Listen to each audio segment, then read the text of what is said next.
নমস্কার বন্ধুরা, তো বাইলুম টিউটোরিয়ালের আবার একটা নতুন ভিডিওতে তোমাদের স্বাগতম।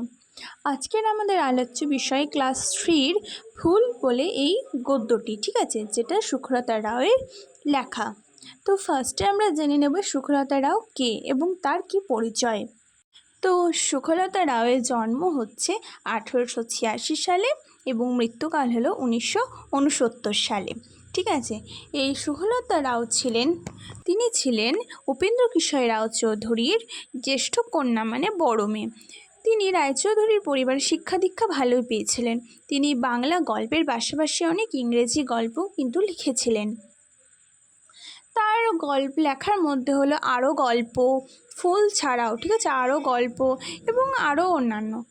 চলো এবার মেন পাঠ্যে আমরা প্রবেশ করি।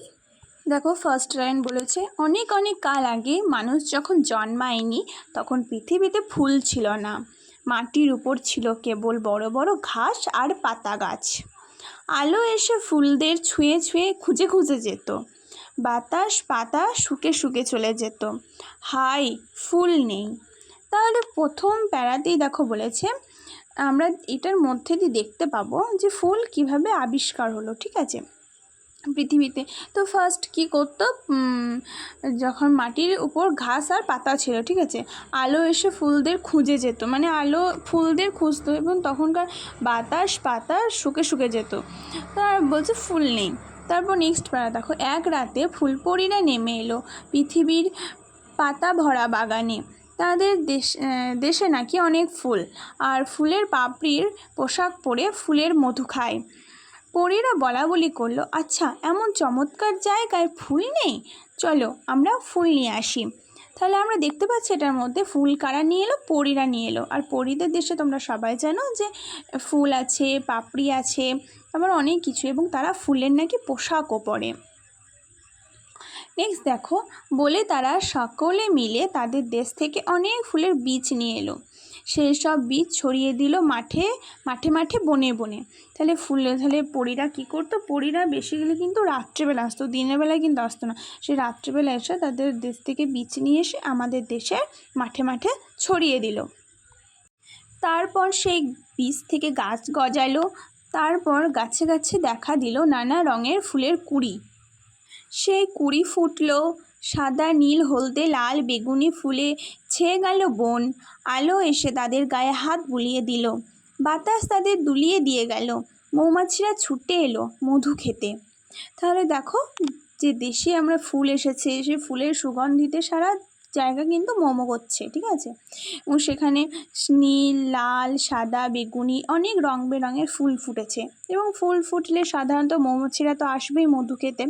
তো সেখানে মৌমাছিরাও এলো। তাহলে একটা নতুন জিনিস কিন্তু আমাদের দেশে আবিষ্কার হলো। এখনও নাকি ফুল পরীরা নেমে আসে পৃথিবীতে।